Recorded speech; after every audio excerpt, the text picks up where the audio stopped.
I don't think there was any way that any of us could vision how this was going to spread, how this was going to just take off in all directions. It's not just United States, it's worldwide. There was a culmination of a whole lot of different people's ideas coming together. And it came together amazingly well. I don't know what the impact was, but I have an idea. There's a few thousand people who over 35 years have impacted millions. Millions. In 1972, I gave birth to Christopher. He was 4 pounds, 7 ounces. The nurse brought him to me and said, "Don't get attached, he won't live." And I said, "Yes, he will." I knew he would never grow up. I knew that just by holding him, looking at him. So I made every day count. Chris was my little buddy. He really was.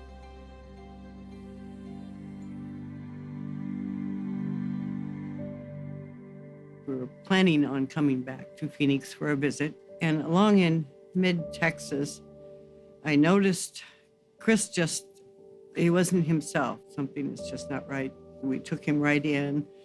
The doctor did a little pinprick on Chris and came back a short time later and said he has leukemia. The poor doctor just looked at me and looked at my brother and my mother and wrote down an address, St. Joseph's Hospital, and said, "Go there, they are waiting for you." I made a vow that night to even be, they say, a better mother, to even have more fun with him. We just kind of went from there. We really did, day by day, week by week, whatever we needed to do. Community college class, I'd met a lady by the name of Kay Austin. Her husband happened to be a U.S. Customs agent, which I didn't know. And she says, "You know what? Come on over to my house. We'll study together. Maybe I can help." As we got into our studying, the front door opened and there was Tommy. And Chris jumped up with more energy than he had had the whole time he had been there. And I think he told Tommy "You're under arrest," or "freeze," or something. Turned over and he said, "Freeze." I'm a police officer, so I froze. He got off the couch and he carefully searched my front pockets, and he was satisfied I was clean. He holstered his weapon. He stuck out his hand and he said, "Hi, I'm Chris." And from that moment on, we were buds. We were best friends. We were pals. We absolutely loved having them be a part of our family. And Tommy began to talk to Lynn at that time about doing something special for Chris. Ron Cox and Mike Stevens from DPS and I were together. Tommy started telling all of us the story about Chris. So there was a lot of tears shed that night. And Tommy said that, well, some of you guys, any of you offered to help out when the time comes. I said, "You bet, I will." In mid-April, Chris had gone out of remission, and it was coming very close to the end. And I made a phone call, but to Tom Austin. And I said, "Tom, if there's any way possible to make that promise come true, now is the time." Tom got on the phone to Ronnie Cox, said, "Ronnie, it's time." I said, "Hey, do you think we can give this guy, this young man, a show and tell around the helicopter?" And his answer was, "Oh no, we'll give him a ride in it."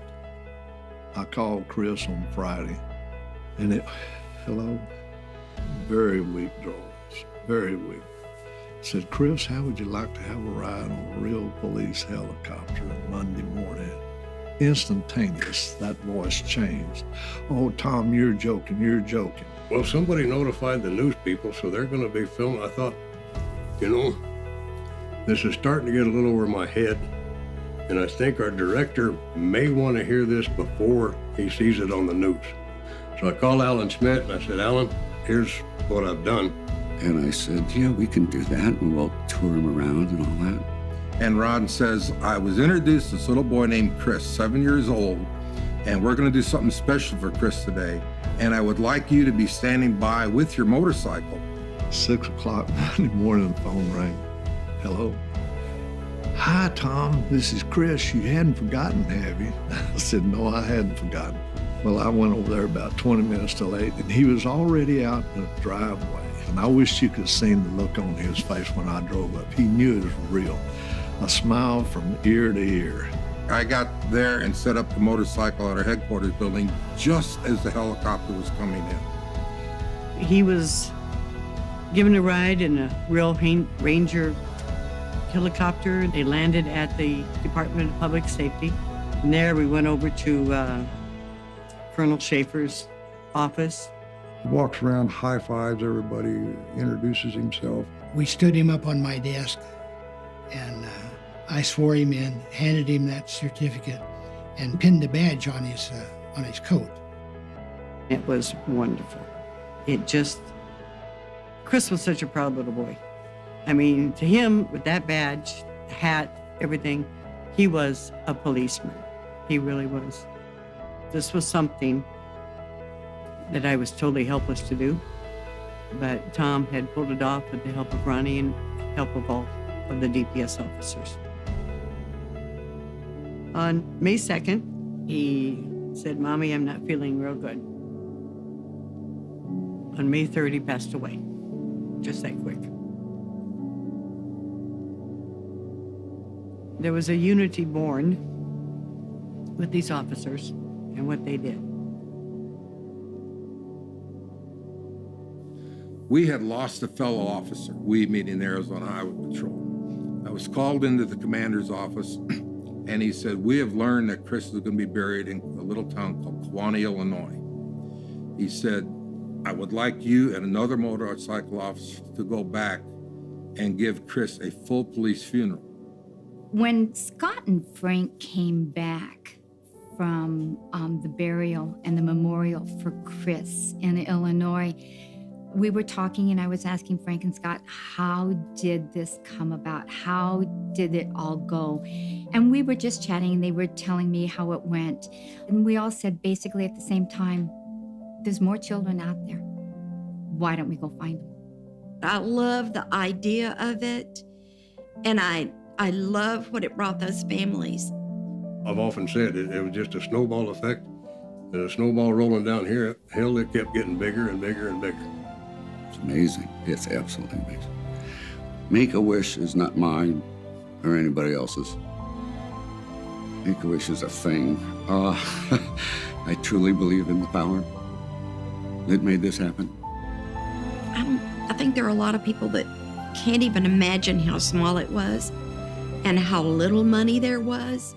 So to sit here and say, happy birthday, Make-A-Wish, you are now 35 years old, tells me that the original founders and the original board members and all those long nights, it was all worth it. We happened to hit on the most universal emotion there is. It's totally universal. There's no language boundaries, no country boundaries, no philosophy, no attitude, no political boundaries. It's universal. The people who are there today, 35 years later, carry that torch, same rules, same, all kinds of same things that we set up when we sat down and said, how are we going to do this thing?